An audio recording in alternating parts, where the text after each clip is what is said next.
Hello friends, my self राज यादव और मैं आप लोगों का इस प्लेटफॉर्म पर स्वागत करता हूँ।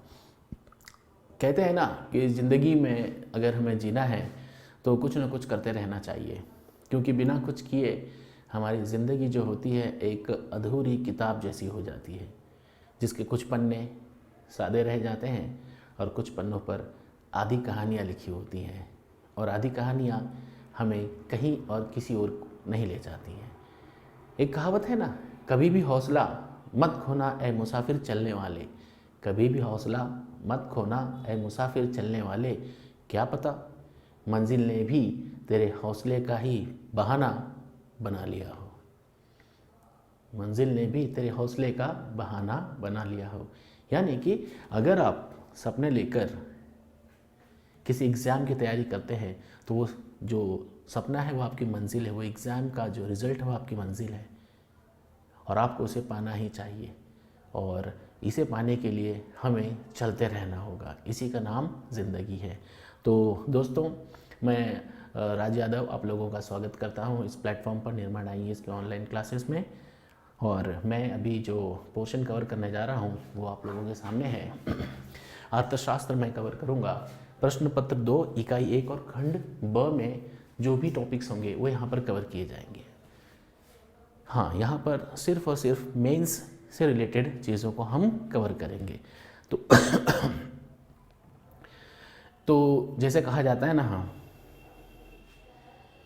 कि आपको क्या करना है या आपको जानकारी होना बहुत ज़रूरी है। इसीलिए इस जानकारी के लिए कि MPPSC में क्या करना है, मैं आपके सामने सबसे पहले जो डिस्कस करूँगा वो होगा MPPCS का सिलेबस। तो चलो एक नज़र डालते हैं कि अर्थशास्त्र में क्या क्या हम कवर कर पाएंगे, प्लीज़।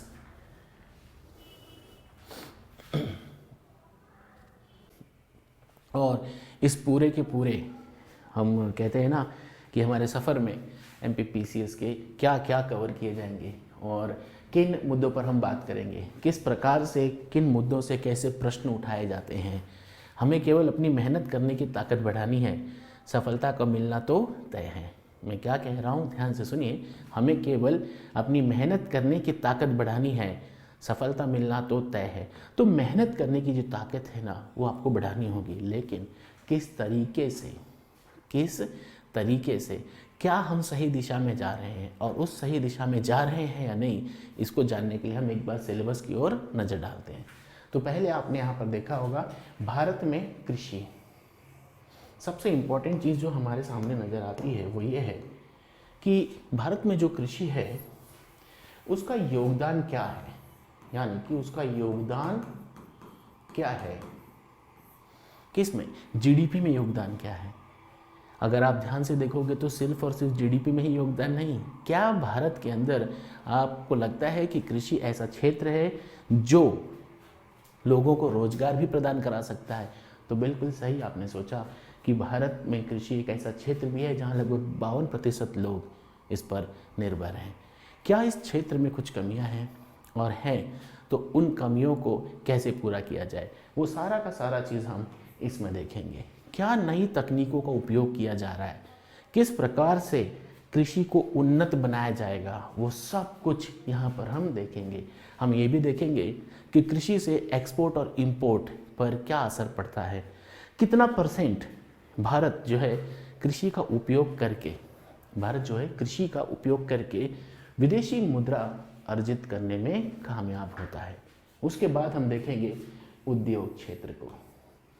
इंडस्ट्री हमारी रीढ़ की हड्डी है, यही हमारी ही नहीं, कहा जाता है कि उद्योग जो है अगर किसी देश में नहीं है तो वहाँ पर बहुत जल्दी ही पतन शुरू हो जाता है। तो भारत में उद्योगों का कितना रोल है, उद्योगों का कितना रोल है, और इन उद्योगों में किस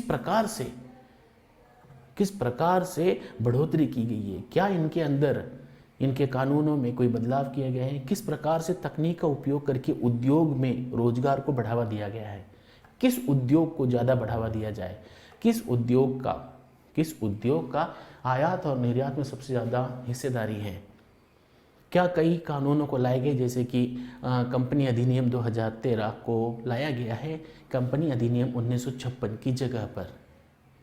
1991 में जो पॉलिसीज़ आई थी 1991 में, जिसको हम उदारीकरण, निजीकरण और वैश्वीकरण के रूप में, एलपीजी के रूप में जानते हैं, उनका उद्योगों पर क्या असर पड़ा। तो ये सारा टॉपिक हम कहाँ कवर करेंगे? उद्योग में। और जो तीसरा है वो है सेवा क्षेत्र। अगर आप तैयारी कर रहे हैं तो आपको ये पता होगा कि सेवा क्षेत्र का योगदान भारत की जीडीपी में सबसे अधिक है। यानी कि ये वो सोने की मुर्गी है जो सोने के अंडे देते हैं, और इस सोने के अंडे का ही उपयोग करके हम लगातार ग्रोथ कर रहे हैं। तो इसके अंदर क्या कोई मुद्दा है, क्या कोई कमी है? अगर है तो उन कमियों को कैसे पूरा किया जाए? सेवा क्षेत्र का विस्तार कैसे किया जाए? क्या सेवा क्षेत्र में शिक्षा का, उद्योग का, कृषि का योगदान है? यदि है तो उनका सामंजस्य कैसे बैठाया जाए? वो सब हम कहाँ देखेंगे बच्चों? सेवा क्षेत्र में। और उसके बाद जब हम आगे चलेंगे तो हमारा जो दूसरा टॉपिक कवर हम करेंगे राष्ट्रीय आय के बारे में। जैसे एक व्यक्ति के घर की आय होती है ना, अगर एक व्यक्ति कम कमाता है तो उसके घर में खुशियाँ भी उसी प्रकार से आती है। अगर एक व्यक्ति अधिक कमाता है तो उसके घर में खुशियाँ भी अधिक आती हैं। ये मुझे बताने की ज़रूरत नहीं है कि अंबानी के पास हर ऐशो आराम की चीज़ होगी और हमारे और आपके पास कई चीज़ों की कमी होगी। ठीक उसी प्रकार से राष्ट्र की जो आय होती है, यदि किसी राष्ट्र की आय बढ़ती है तो हम ये कह सकते हैं कि उस राष्ट्र के अंदर विकास बहुत तेज़ी से बढ़ रहा है, ग्रोथ हो रहा है, वहाँ पर बेरोजगारी कम है। अब इन सारी चीज़ों के अंदर हम क्या देखेंगे, कैसे पता चलता है? क्या वो पैमाने होते हैं, क्या वो पैरामीटर्स होते हैं जो हमें ये बताते हैं कि राष्ट्रीय आय में क्या पढ़ेंगे? तो हम इसके अंदर पढ़ेंगे कि जीडीपी होती क्या है, किस प्रकार से जीडीपी को बढ़ाई जाती है, क्या होता है राष्ट्रीय आय, यानी कि जीएनपी या एनएनपी हम पढ़ेंगे। इसमें gross national product, net national product, सकल घरेलू उत्पाद, शुद्ध घरेलू उत्पाद, शुद्ध राष्ट्रीय उत्पाद, ये सब क्या होते हैं? ये जो कॉन्सेप्ट्स है उस पूरे कॉन्सेप्ट्स को हम यहाँ पर देखेंगे। प्लस यही देखेंगे कि किसी भी देश की जीडीपी का आकलन कैसे किया जाता है, उसका मेजरमेंट कैसे किया जाता है। हम कैसे कहते हैं कि चाइना पीपीपी के अनुसार विश्व की सबसे बड़ी अर्थव्यवस्था है और भारत तीसरे नंबर पर? क्या कोई ऐसी मेजरमेंट की प्रणाली है? अगर है तो कहाँ पर है और कैसे है, उसको हम यहाँ देखेंगे। ठीक है। उसके बाद जब हम आएंगे तो थर्ड पॉइंट पर हम functions of reserve bank of India को देखेंगे। फंक्शंस की बात करेंगे कि आरबीआई जो है, रिजर्व बैंक ऑफ इंडिया जो है, उसके क्या कार्य हैं। अब हमें ये कैसे पता चलेगा कि आरबीआई के क्या कार्य हैं? तो कॉमन सेंस है बच्चों। रिजर्व बैंक ऑफ इंडिया जो है ना, वो भारत की मौद्रिक नीति को निर्धारित करता है। जैसे हमारे पिताजी हमारे घर की नीतियों को निर्धारित करते हैं, ठीक उसी प्रकार से भारत के अंदर आरबीआई मौद्रिक नीतियों को निर्धारित करता है। हमारे पिताजी कहते हैं कि कितना पैसा लगेगा आपको पढ़ाई में और किस बच्चे पर कितना खर्च किया जाए। ठीक इसी प्रकार से जब देश को पैसे की ज़रूरत होती है तो वो आरबीआई करता है। आपके सारे कामकाज आपके पिताजी की देखरेख में चलते हैं। भारत की अर्थव्यवस्था के सारे कामकाज आरबीआई के देखरेख में करते हैं। क्या आरबीआई के पास एक आम आदमी का खाता खुल सकता है? नहीं। क्यों नहीं खुल सकता? अगर आरबीआई को हम कहते हैं कि आरबीआई जो है वो सरकार के खाते खोलता है और सरकार के बैंकर के रूप में काम करता है, ऐसा क्यों कहते हैं? तो आरबीआई और क्या क्या काम करता है? क्या नोट छापने के अलावा क्या नोटों को कंट्रोल भी करता है बाजार में? तो ये कर पाता है या नहीं करता है? और अगर करता है तो किन टूल्स का उपयोग करता है? वो सब हम कहाँ देखेंगे बच्चों? फंक्शंस ऑफ आरबीआई में। उसी के साथ साथ हम ये भी देखेंगे कि वाणिज्यिक बैंक क्या काम करते हैं। तो सबसे पहले हम तो ये जानेंगे ना वाणिज्यिक बैंक होते क्या है। तो वाणिज्यिक बैंक जो होता है वो क्या होता है कि जैसे ICICI, state bank of India सब वाणिज्यिक बैंक है, जो वाणिज्य यानी कि व्यापार को ध्यान में रखकर खोले जाते हैं। और व्यापार को ध्यान में रखकर खोले गए बैंक हमेशा मुनाफे के लिए खोले जाते हैं। तो जो वाणिज्यिक बैंक है वो मुनाफे के तौर पर काम करते हैं। उनका क्या कार्य है?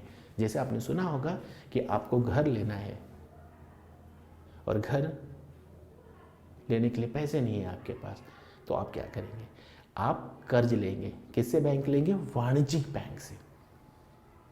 ये वाणिज्यिक बैंक का कार्य है कि लोगों को ऋण देना, कृषि क्षेत्र में किसानों को ऋण देना, बड़े बड़े उद्योगपतियों को ऋण देना, ये सब उसका कार्य है। और भी डिटेल में हम इस चैप्टर में पढ़ेंगे। आगे जब चलेंगे तो बात करेंगे हम वित्तीय समावेशन की, यानी कि फाइनेंशियल इंक्लूजन की बात करेंगे। वित्तीय समावेशन, हम कहते हैं ना कि मेरे पास गाड़ी है, बंगला है, पैसा है, सब कुछ है, तेरे पास क्या है? तो वो कहता है मेरे पास माँ है। यानी कि क्या हर व्यक्ति के पास हर सुविधा है? क्या हर व्यक्ति के पास कर्ज है? क्या हर व्यक्ति के पास बैंक के द्वारा प्रदान की गई हर सुविधा जैसे क्रेडिट कार्ड, डेबिट कार्ड है? तो ये चीज़ को हम यहाँ पर चेक करेंगे कि हर व्यक्ति को वित्त से संबंधित सुविधाएं प्रदान की जा रही हैं या नहीं, और नहीं की जा रही हैं तो उनमें कमियां क्या हैं, उन कमियों पर नज़र डालेंगे और उन कमियों को कैसे दूर किया जाए इसको भी हम इसी में देखेंगे। ठीक है, फिर जब हम आगे चलेंगे तो मौद्रिक नीतियों पर नज़र डालेंगे। हमें मौद्रिक नीतियाँ क्या होती हैं? मौद्रिक नीतियाँ जैसे हमारे घर की नीतियाँ होती है, घर में क्या होगा, कैसे होगा, कौन चलाएगा, ठीक इसी प्रकार से देश के अंदर मुद्रा के प्रवाह को संचालित करने के लिए, चलाने के लिए आरबीआई जो है तरीके अलग अलग अपनाता है। जैसे CRR है, SLR है, रेपो रेट है, रिवर्स रेपो रेट है। इन सब का उपयोग करके आरबीआई बाजार में तरलता को बनाए रखता है। अभी तरलता क्या होती है ये भी हम कहाँ पढ़ेंगे? मौद्रिक नीति में। तो जो CRR है, रेपो रेट है, बैंक रेट है, ये सब मौद्रिक नीति का ही हिस्सा है। तो इसको हम इसमें कंक्लूड करेंगे और फिर हमारी जो गाड़ी होगी वो आगे चलेगी। चौथे नंबर पर इसमें क्या लिखा है? अच्छी कर प्रणाली की विशेषताएं क्या है? देखिए, देश तभी आगे बढ़ता है जब देश के अंदर कर की अच्छी व्यवस्था हो, क्योंकि जो कर होता है ना, टैक्स, ये सरकार के इनकम का एक सोर्स होता है। आप जब सेलेक्ट हो जाएंगे, अधिकारी बन जाएंगे, तो अधिकारी बनने के बाद जब आप काम करेंगे, नौकरी करेंगे SDM के रूप में, DSP के रूप में, तो आप एक्सपेक्ट करेंगे सरकार से कि उस काम के बदले सरकार आपको सैलरी दे। तो सैलरी कहाँ से आएगी? वो सैलरी कहाँ से आएगी? सरकार कहाँ से सैलरी देगी? कर के रूप में सरकार लोगों से वसूलती है पैसे और उसी पैसे को फिर वो आपको देती है सैलरी के रूप में, पेंशन के रूप में। तो कर जो होता है वो क्या होता है, कैसे लगाया जाता है, प्रणालियाँ हैं या नहीं है, उन प्रणालियों को हम देखेंगे। उन प्रणालियों को देखेंगे जैसे प्रोग्रेसिव, प्रगामी, प्रतिगामी, रिग्रेसिव, इस तरीके की प्रणालियों को हम देखेंगे कि कितनी प्रणालियाँ हैं। साथ ही साथ ये भी देखेंगे कि प्रत्यक्ष कर क्या होता है। जैसे आपने सुना होगा इनकम टैक्स होता है, कॉरपोरेट टैक्स होता है, इसी प्रकार के बहुत सारे कर होते हैं और वो प्रत्यक्ष रूप से लगाए जाते हैं। बट यहाँ पर एक और चीज़ है, प्रत्यक्ष रूप से लगाने वाले कर जो होते हैं वो केंद्र भी प्रत्यक्ष रूप से लगाता है और राज्य भी। तो इस बंटवारे का भी हम यहीं पर देखेंगे, ठीक है। प्लस साथ ही साथ अप्रत्यक्ष कर क्या होता है उसके बारे में हम जानकारी लेंगे और यहीं पर हम पढ़ेंगे जीएसटी के बारे में भी, क्योंकि जीएसटी भी एक अप्रत्यक्ष कर है, ठीक है बच्चों। जब हम आगे चलेंगे तो आपको पता चलेगा सब्सिडी एक बहुत ही ज्वलंत मुद्दा है। हमेशा इस मुद्दे के बारे में कहा जाता रहा है कि सरकार को सबसे ज़्यादा घाटा सब्सिडी से होता है। तो एक बात बताइए, अगर हमारे घर में कोई बच्चा थोड़ा सा हैंडीकैप पैदा हो जाता है तो क्या हम उस बच्चे को मार देते हैं? नहीं मारते ना, क्योंकि जीना उसका अधिकार है। ठीक उसी प्रकार से अगर देश में कोई गरीब है या कोई तमगा गरीब है तो क्या उस गरीब को मूलभूत आवश्यकताएं मिलनी चाहिए या नहीं? क्या उस गरीब का ये अधिकार नहीं है कि वो खाना खाए, क्या उस गरीब का यह अधिकार नहीं है कि उसे भी गैस मिले और वो घर पर खाना पका कर खाए? अनाज कहाँ से लाएगा वो? आजकल आपने देखा होगा कि सब्जियों के, दाल चावल के रेट आसमान छू रहे हैं। तो जब सरकार उसकी मदद नहीं करेगी तो वो कैसे आगे बढ़ेगा? इसीलिए हम इन चीज़ों के बारे में कि सब्सिडी क्या होती है, उसके मुद्दे क्या हैं, सब्सिडी क्यों दी जाती है, किन लोगों को दी जाती है, ये सारा कवर हम कहाँ करेंगे इसमें। और अभी हाल फिलहाल में आपने एक चीज़ देखा होगा कि सरकार ने सब्सिडी को सीधे सीधे नकद लेन देन में डाल दिया, डायरेक्ट बेनिफिट ट्रांसफ़र। ये सुनाई में आया था कि जो सब्सिडी देती है सरकार, वो सब्सिडी जिसको मिलना चाहिए उसे नहीं मिलता। तो सरकार ने इसमें छानबीन की, खोजबीन की और इसके अंदर देखा कि क्या बदलाव किए जाएं कि जो जिस व्यक्ति को सब्सिडी चाहिए उस व्यक्ति तक वो पहुंच पाए। तो क्या बदलाव किए गए और किन पैमानों का उपयोग किया गया, किन पैमानों का उपयोग किया गया जिनके वजह से आज हर व्यक्ति को सब्सिडी की सहायता मिल पाती है, जैसे जनधन योजना। तो वो सब कुछ हम यहाँ कवर करेंगे, ठीक है। राजकोषीय नीति, राजकोषीय नीति यही होती है जो कर से और बजट से संबंधित होती है। तो हम इसके अंतर्गत बजट क्या होता है, बजट से संबंधित कितने आर्टिकल्स होते हैं, आपने सुना होगा। भारत बजट पेश करता है और कहता है कि इस बार हमने किसानों के लगभग 44,000 करोड़ रुपए जो ऋण थे वो माफ़ कर दिए। अब इसका बोझ किस पर पड़ेगा? आपने सुना होगा बजट में कि हमने अपनी सेना को 6,000 करोड़ रुपए का एक पैकेज बनाया है देश की सुरक्षा के लिए। आपने सुना होगा कि महिलाओं के सशक्तिकरण के लिए 4,000 करोड़ रुपए दिए गए।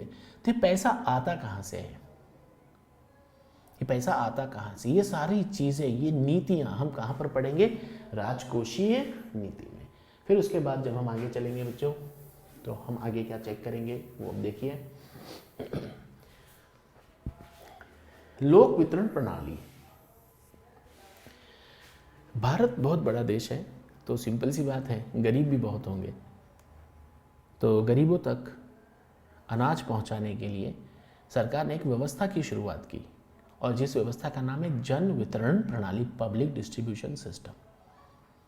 इसके अंतर्गत सरकार गरीब बच्चों को, गरीब लोगों को सस्ते दामों पर अनाज उपलब्ध कराती है।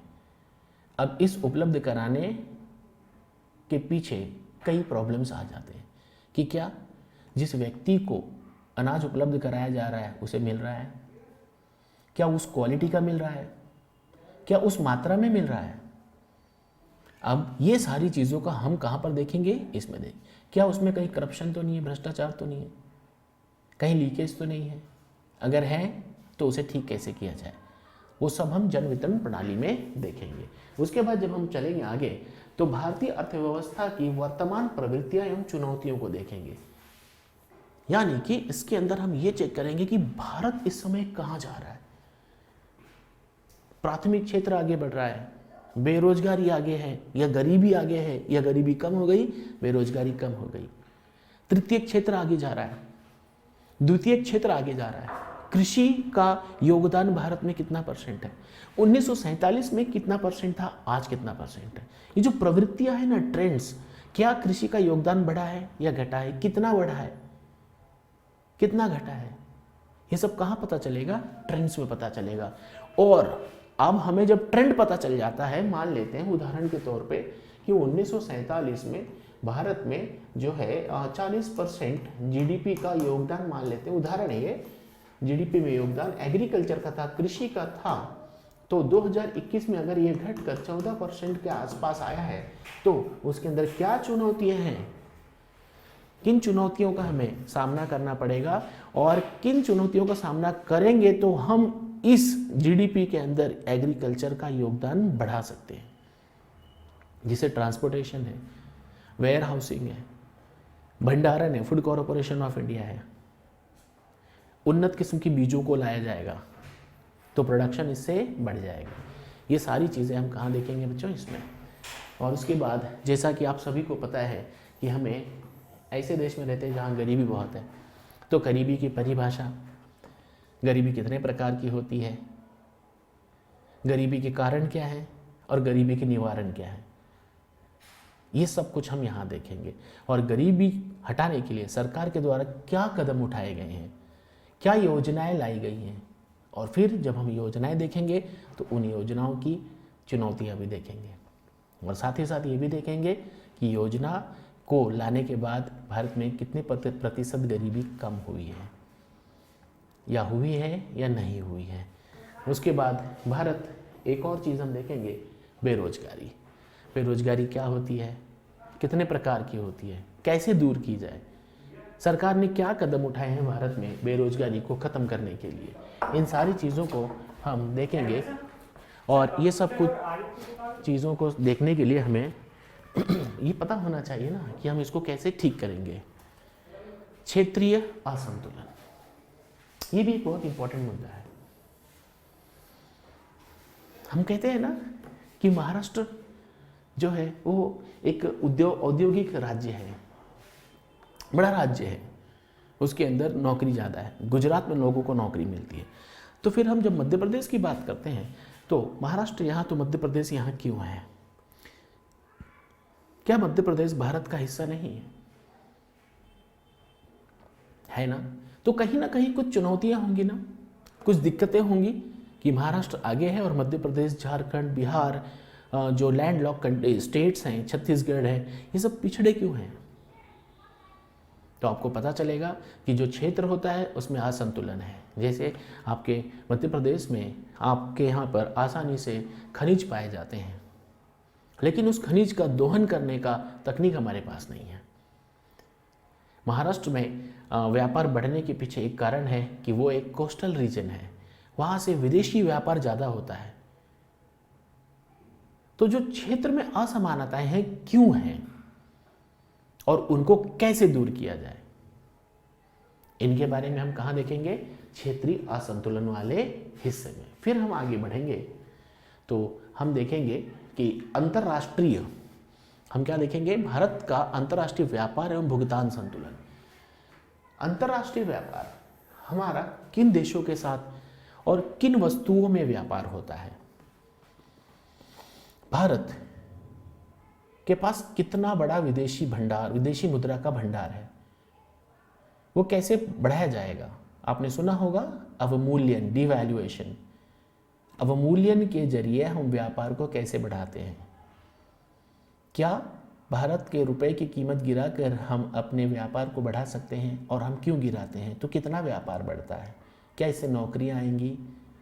इन सारी चीज़ों के बारे में हम कहाँ देखेंगे? अंतर्राष्ट्रीय व्यापार में। फिर हम देखेंगे भुगतान संतुलन। भुगतान संतुलन जो है किसी भी देश के अंतर्राष्ट्रीय व्यापार का एक लेखा जोखा होता है। एक देश दूसरे देश के साथ कितना व्यापार करता है, क्या उस देश के अंदर, जैसे मान लेते हैं भारत और चीन का व्यापार ले, तो क्या भारत एक्सपोर्ट ज़्यादा कर रहा है या इंपोर्ट ज़्यादा कर रहा है? अगर हम एक्सपोर्ट ज़्यादा करते तो हम बेच ज़्यादा रहे हैं तो हम कमाएंगे ज़्यादा। अगर हम इंपोर्ट ज़्यादा करते हैं तो हम खरीद ज़्यादा रहे हैं, और जब खरीदेंगे तो सामान हमारे पास आएगा और पैसा चाइना के पास जाएगा। ये किस चीज़ को शो करता है? ये शो करता है कि भारत के अंदर विकास नहीं हुआ है। अगर विकास हुआ होता तो हमें चाइना से मोबाइल नहीं मंगाना पड़ता। आज हम चाइनीज़ मोबाइल इस्तेमाल नहीं करते। ठीक है, उसमें क्या मुद्दे हैं? कैसे व्यापार को बढ़ाया जाए, कैसे विदेशी व्यापार को बढ़ाया जाए, कैसे हम अपने देश की निर्भरता दूसरे देशों पर से हटाएं, कैसे हमारा बैलेंस ऑफ पेमेंट, भुगतान संतुलन पॉजिटिव हो, वो सब यहाँ पर हम देखेंगे। अब किसी देश के अंदर विकास करने के लिए विदेशी पूंजी का क्या योगदान होता है? किसी देश के अंदर विदेशी पूंजी का क्या योगदान होता है? बिल्कुल उसी तरीके से जैसे कि अगर एक घर में 4 लोग कमा रहे हैं तो चारों अगर एक साथ कमाएंगे तो घर बहुत तेजी से आगे बढ़ेगा। प्लस ये कहा जाता है ना, हमारे इस विश्व के लिए ही कहा जाता है कि हर इंसान को हर खुशी नहीं मिलती, किसी को मुकम्मल जहां नहीं मिलता तो किसी को प्यार नहीं मिलता। कहते हैं ना, हर किसी को मुकम्मल जहां नहीं मिलता। बिल्कुल सही। हर देश के पास हर चीज़ उपलब्ध नहीं हो सकती। अगर हमारे पास मैन पावर है तो हमारे पास तकनीक की कमी है। तो तकनीक कहाँ से आएगी? विदेशी तकनीक कहाँ से आएगी? जब हमारे पास विदेशी पूंजी होगी। और विदेशी पूंजी आने के जरिए क्या है? FDI, FII। तो उनके बारे में हम इसमें पढ़ेंगे। बहुराष्ट्रीय कंपनियां क्या होती हैं? इनका किसी भी देश के GDP में क्या योगदान होता है? बेरोजगारी, गरीबी घटाने में क्या योगदान होता है? विदेशी मुद्रा अर्जित करने में क्या योगदान होता है? भारत में ऐसी कौन सी बड़ी बड़ी कंपनियां हैं जो अलग अलग अन्य राष्ट्रों में व्यापार करते हैं, जैसे टाटा, रिलायंस, ONGC। ये जो बड़ी बड़ी कंपनियां हैं, ये विदेशों में जब व्यापार करती है तो वहां से विदेशी पूंजी लाती हैं। किसके सहारे लाती हैं? अपने तकनीक के सहारे, FDI के सहारे, FII के सहारे। तो कंपनियों का क्या रोल होता है किसी भी देश के विकास और वृद्धि में, बेरोजगारी खत्म करने में, गरीबी खत्म करने में। और ये सारा डिटेल हम यहाँ पढ़ेंगे। प्रत्यक्ष विदेशी निवेश क्या होता है, जो मैंने अभी आपको बताया था, FDI, ये क्या होता है? इससे क्या फायदा होता है किसी देश को? इसके लिए क्या कोई नियम और कानून है? अगर है तो उन कानूनों की चर्चा हम यहाँ पर करेंगे। उन कानूनों में कैसे बदलाव किया जाए ताकि हमारे देश में विदेशी निवेश आए, और उन कानूनों में क्या बदलाव किया जाए कि विदेशी निवेश आने के बाद हमें किसी भी प्रकार की हानि ना हो। वो सब हम कहाँ करेंगे? FDI में। आयात निर्यात की नीति, हमें किस देश के साथ किस मात्रा में क्या आयात करना है, कस्टम ड्यूटी कितनी लगाएं, किस वस्तु पर लगाएं, यह सब कुछ आयात और निर्यात की नीति पर होगा। जब आपको ये पता चले कि हम बहुत ज़्यादा विदेशी वस्तुओं को खरीद रहे हैं तो इससे हमारा पैसा विदेशी कंपनियों को मिलता है, यानी कि भारत के अंदर विदेशी मुद्रा भंडार कम हो जाएगा। इसे कैसे रोका जाए? क्या सरकार कोई नीति लाती है? तो उन सारी नीतियों के बारे में हम कहाँ डिस्कस करेंगे? आयात और निर्यात में। अंतर्राष्ट्रीय मुद्रा कोष, इंटरनेशनल मॉनेटरी फंड, IMF, आपने सुना होगा अंतर्राष्ट्रीय मुद्रा कोष, IMF के बारे में। ये एक ऐसी संस्था है, वित्तीय संस्था है, जो वित्त प्रदान कराती है। जैसे भारत में बैंक होते हैं ना, बैंक आपको कर्ज प्रदान कराते हैं। तो जब देश को कर्ज चाहिए होता है तो वो IMF से लेते हैं। आपने सुना होगा ना कि आपने किसी से 100 रुपया लिया और उसको कर्ज चुका नहीं पा रहे क्योंकि आप नौकरी नहीं कर रहे हैं। तो आप क्या करते हैं? कर्ज चुकाने के लिए कर्ज लेते हैं। तो वो कर्ज कहाँ से मिलता है? अगर किसी देश के पास कर्ज चुकाने के लिए कर्ज नहीं है तो वो IMF से मिलता है। उसकी क्या शर्तें होती हैं? कैसे लोग उसका हिस्सा बनते हैं? क्या वो कितना भी कर्ज देता है? और कर्ज की अवधि क्या होती है? क्या वो मुफ्त में कर्ज देता है या ब्याज लगाता है? वो सारा हम IMF में देखेंगे। विश्व बैंक बिल्कुल ठीक IMF की ही तरह यह भी एक बैंक है, लेकिन दो बैंक अलग अलग हैं तो दोनों के कार्य अलग अलग होंगे। जब हम कर्ज चुकाने के लिए कर्ज लेते हैं तो हम IMF से कर्ज लेते हैं। जब हम गरीबी हटाने के लिए, इंफ्रास्ट्रक्चर को डेवलप करने के लिए कर्ज लेते हैं, यानी कि एक शब्द में कहा जाए विकास के लिए कर्ज लेते हैं, तो विश्व बैंक से कर्ज लेते हैं। इसकी अवधि क्या होती है? क्या विश्व बैंक हमें शॉर्ट टर्म लोन देता है या लॉन्ग टर्म लोन देता है? कितना ब्याज चार्ज करता है? कितना ऋण देगा? क्या शर्तें होंगी? क्या भारत इस बैंक का सदस्य है? क्या जो सदस्य नहीं है उनको भी ऋण मिलता है? तो ये सारी डिटेल हम कहाँ पढ़ेंगे? विश्व बैंक की। ठीक विश्व बैंक की तरह एशियाई डेवलपमेंट बैंक के बारे में पता करेंगे। इसके कार्य क्या है, ये कहाँ पर है, इसके गवर्निंग बॉडी में क्या होता है, गवर्निंग बॉडी में वोटिंग राइट्स क्या हैं और वोटिंग राइट्स किस तरीके से निर्धारित की जाती है, वो सब हम यहाँ पर देखेंगे। WTO, विश्व व्यापार संगठन, WTO। आपको ये पता होगा बच्चों कि भारत भी विश्व में व्यापार करता है और भारत एक बहुत बड़ा प्लेयर भी है विश्व व्यापार में। हम अपने यहाँ से बहुत सारे चीज़ों का व्यापार करते हैं, जैसे जेम्स एंड ज्वेलरी बेचते हैं। हमारे यहाँ से खाद्यान्न वाली वस्तुएं विदेशों में बेची जाती हैं। यही नहीं, हम सैन्य जो औजार होते हैं वो भी बेचते हैं। ये बड़ा अचंभे वाली बात है ना, आपको ऐसा लग रहा होगा कि सर हम तो खरीदते हैं। तो बच्चों, भारत 1947 का भारत नहीं है, ये भारत 1991 के बाद बदल गया है और इससे विदेशी व्यापार पर कैसे असर पड़ेगा। जो WTO है ये विदेशी व्यापार के अंतर्गत आने वाले सभी देशों के लिए एक रूल्स एंड रेगुलेशन बनाता है।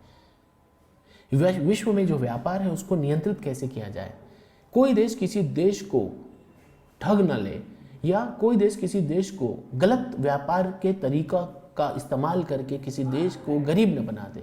इन चीज़ों का सारा ध्यान हमें कहाँ रखना पड़ेगा, WTO।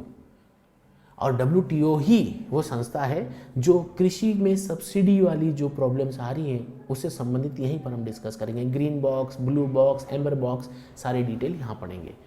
आसियान, सार्क, नाफ्टा और ओपेक ये एक समूह है। आसियान साउथ ईस्ट एशियन देशों का एक समूह है। इसका भारत के साथ कितना संबंध है, भारत को क्या लाभ होगा इससे, तो ये सारी डिटेल हम आसियान में पढ़ेंगे। सार्क जो है वो साउथ एशियन नेशन का ग्रुप है। इसमें भारत भी है, पाकिस्तान भी है, भूटान, नेपाल भी है, श्रीलंका भी और भी लोग हैं, जैसे कुल मिलाकर 8 देश हैं। इस ग्रुप को बनाया क्यों गया, इसका उद्देश्य क्या है, क्या इसके उद्देश्यों की प्राप्ति हो चुकी है, यही नहीं तो क्या कमियां रहेगी, चुनौतियां क्या रहेगी, उन सारी चीज़ों को हम किस में देखेंगे, सार्क में। फिर हम देखेंगे NAFTA. NAFTA north Atlantic free trade agreement है, यानी कि विश्व में जो व्यापार होते हैं उसके अंदर मुक्त व्यापार कैसे किया जाए। क्या मुक्त व्यापार का मतलब है आप फ्री में बेचेंगे या कितनी भी बेचेंगे, अपनी मनमानी से बेचेंगे? अगर नहीं तो कुछ ना कुछ नियम और कायदे होंगे। तो उन नियम और कायदों के बारे में हम नाफ्टा में पढ़ेंगे। फिर ओपेक, आपको शायद जानकर बड़ा अचंभा होगा कि एक ऐसा समूह है जो विश्व में जितने भी पेट्रोल और खनिज तेल पाए जाते हैं उनका 70% भंडारण सिर्फ इनके पास है। यानी कि विश्व के अंदर तेल कितना जाएगा, कहाँ जाएगा, किस रेट में जाएगा, ये सब ये निर्धारित करते हैं। तो ओपेक के साथ भारत का क्या संबंध है, ओपेक के किन देशों के साथ भारत के अच्छे संबंध हैं और भारत किन देशों के साथ ज़्यादा तेल का व्यापार करता है, वो सारी डिटेल हम ओपेक में पढ़ेंगे। तो ये जब हमारे पास हो जाएगा तो इसके बाद हम क्या करेंगे, मेन टॉपिक पे फिर डिस्कशन करना शुरू करेंगे। तो बच्चों ये था आपका सिलेबस। एक बात हमेशा ध्यान रखना कि सिलेबस को कवर करने के बाद आपको कुछ और करना होता है। क्या करना होता है, लगातार राइटिंग करनी होती है। तो आप निरंतर लिखते रहेंगे तभी आपके सपने साकार हो पाएंगे, क्योंकि लिखने के बाद ही तो रिजल्ट आएगा ना। तो I wish you all the best. और जब हमारी अगली क्लास होगी तो अगली क्लास में हम टॉपिक के साथ शुरुआत करेंगे। मैं कामना करता हूँ कि हमारा जो सफ़र होगा ये बहुत ही अच्छा और सुखमय होगा और इस सफ़र के अंत में एक रिज़ल्ट आएगा और वो आपका सिलेक्शन होगा। थैंक यू, धन्यवाद। निर्माण टीम की तरफ से राज यादव का नमस्कार। Thank you very much.